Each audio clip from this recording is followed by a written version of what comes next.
Ada fase dalam hidup ketika seseorang merasa sudah melakukan hampir semua hal yang dianjurkan orang.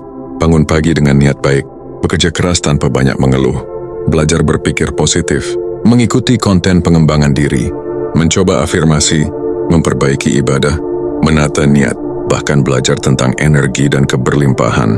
Namun tetap saja hidup terasa seret. Bukan seret karena tidak ada apa-apa.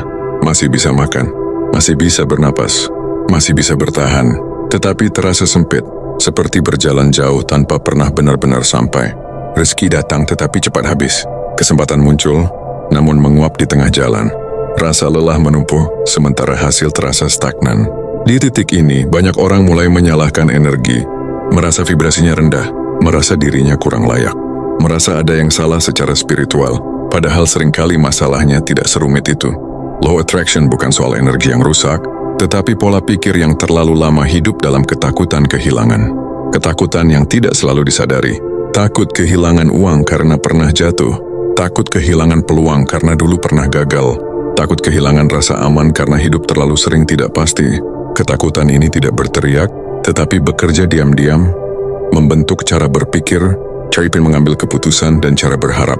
Inilah akar law attraction yang jarang dibicarakan. Bagian 1, mengapa law of attraction sering tidak bekerja?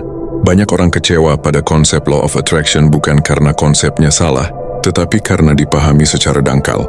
Seolah hidup hanya perlu diprogram dengan kalimat positif, seolah realitas tunduk pada ucapan. Padahal psikologi modern menjelaskan bahwa pikiran sadar hanyalah lapisan tipis dari sistem batin manusia. Di bawah pikiran sadar, ada pikiran bawah sadar yang menyimpan pengalaman, trauma, dan kebiasaan lama. Ketika seseorang mengucapkan afirmasi keberlimpahan, tetapi di dalam dirinya masih hidup ketakutan kehilangan, yang terjadi adalah konflik batin. Tubuh menjadi tegang, hati tidak sinkron, pikiran sibuk meyakinkan, sementara perasaan sibuk bertahan. Otak manusia tidak merespons kata-kata melainkan kondisi. Selama sistem saraf berada dalam mode bertahan hidup, tubuh memprioritaskan keamanan bukan pertumbuhan. Inilah sebabnya mengapa afirmasi sering terasa melelahkan.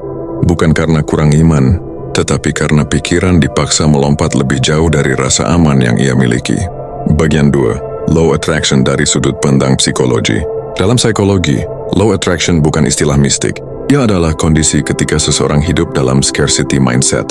Pola pikir defisit yang selalu bersiap kehilangan. Pikiran terbiasa melihat ancaman sebelum melihat peluang. Otak bekerja dalam kewaspadaan berlebih. Kondisi ini sering lahir dari pengalaman nyata. Pernah kehilangan pekerjaan, pernah jatuh secara finansial, pernah berharap lalu kecewa. Tubuh merekam pengalaman itu sebagai sinyal bahaya. Sejak saat itu, setiap langkah maju selalu disertai rem darurat di dalam diri. Secara tidak sadar, seseorang menjadi terlalu hati-hati, terlalu mengamankan, terlalu takut salah, padahal dunia merespons kelapangan, bukan ketegangan. Disinilah law attraction bekerja, bukan menolak rezeki, tetapi membuat rezeki tidak betah. Bagian 3. Takut kehilangan. Akar yang jarang disadari. Takut kehilangan tidak selalu berbentuk kepanikan. Ia sering hadir sebagai kehati-hatian berlebih, sebagai keinginan untuk memastikan semuanya aman, sebagai kebutuhan untuk selalu punya cadangan. Secara lahiriah terlihat bijak, tetapi secara batin melelahkan. Orang yang takut kehilangan uang akan sulit berinvestasi pada peluang baru. Orang yang takut kehilangan validasi akan sulit berkata jujur. Orang yang takut gagal akan menunda langkah penting. Semua keputusan diambil bukan dari keberanian, tetapi dari perlindungan diri. Dalam jangka panjang hidup menjadi sempit, bukan karena dunia pelit, tetapi karena hati tidak memberi ruang. Bagian 4. Dampak law attraction dalam kehidupan sehari-hari. Law attraction membuat hidup terasa selalu diambang. Tidak jatuh tetapi juga tidak naik. Bekerja keras namun hasil pas-pasan. Relasi terasa melelahkan, karena ada ketegangan halus untuk mempertahankan posisi.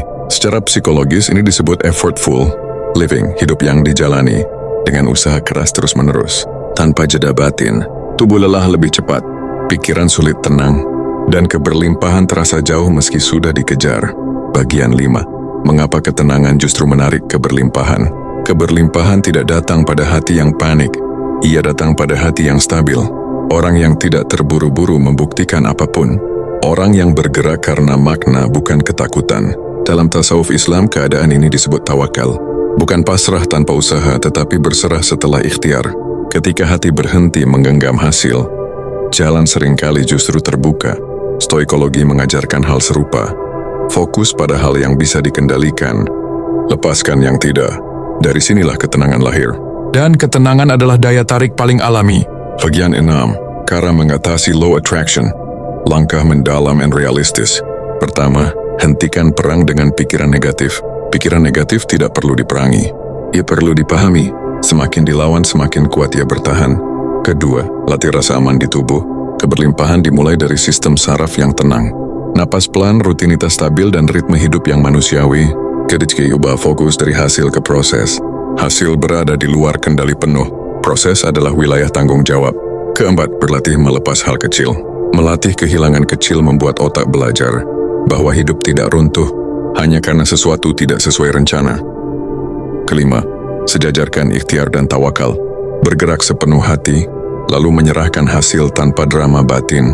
Bagian 7, perubahan halus yang mulai terasa. Perubahan tidak datang sebagai ledakan. Ia hadir sebagai kelapangan kecil. Pikiran tidak lagi sesak, tubuh tidak selalu tegang. Hidup terasa mengalir, meski masalah belum sepenuhnya pergi.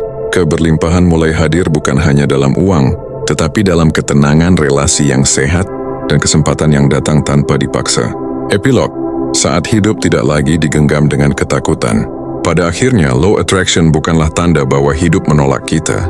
Ia adalah sinyal halus bahwa batin terlalu lama berada dalam mode bertahan, terlalu sering bersiap kehilangan, terlalu waspada pada kemungkinan buruk, terlalu jarang merasa aman di dalam diri sendiri. Banyak orang mengira keberlimpahan datang ketika semua sudah siap, ketika tabungan cukup, ketika kondisi stabil, ketika masa depan terlihat jelas. Padahal seringkali, hidup justru mulai berubah saat seseorang berhenti menunggu rasa aman yang sempurna. Tenang bukan berarti semua masalah selesai. Tenang berarti hati tidak lagi memaksa dunia untuk tunduk pada rencana pribadi. Ada usaha, ada ikhtiar, tetapi tidak ada kepanikan yang menempel di setiap hasil. Ada doa tetapi tidak ada tuntutan. Ada langkah tetapi tidak ada rasa dikejar-kejar oleh waktu. Dalam ketenangan seperti inilah, hidup perlahan membuka ruang. Bukan karena energi dinaikkan dengan paksa, melainkan karena ketakutan dilembutkan. Dan ketika ketakutan tidak lagi memimpin, keberlimpahan menemukan jalannya. Sendiri, seringkali dengan cara yang tidak pernah direncanakan. Tidak semua jawaban harus segera ditemukan. Ada pertanyaan yang memang perlu didiamkan agar jujur terasa. Jika selama ini hidup terasa berat, mungkin bukan karena kurang usaha, tetapi karena terlalu banyak hal yang ingin diamankan sekaligus, terlalu banyak kemungkinan yang ditakuti, terlalu banyak skenario buruk yang dipelihara di kepala. Sekarang luangkan waktu sejenak, tarik napas pelan, rasakan tubuh Anda di tempat ini, lalu tanyakan dengan jujur, bukan untuk dijawab cepat, tetapi untuk direnungkan. Apa yang paling ditakuti untuk hilang dalam hidup ini? Sampai tanpa sadar seluruh langkah dijalani dengan tegang dan penuh kewaspadaan. Dan jika ketakutan itu sedikit dilepaskan hari ini, hal apa yang sebenarnya masih bisa berjalan dengan baik? Tidak perlu menjawab pada siapapun, cukup jujur pada diri sendiri. Karena seringkali, keberlimpahan tidak datang setelah kita menemukan jawaban besar, tetapi setelah kita berani berhenti hidup dalam ketakutan kecil yang terus-menerus.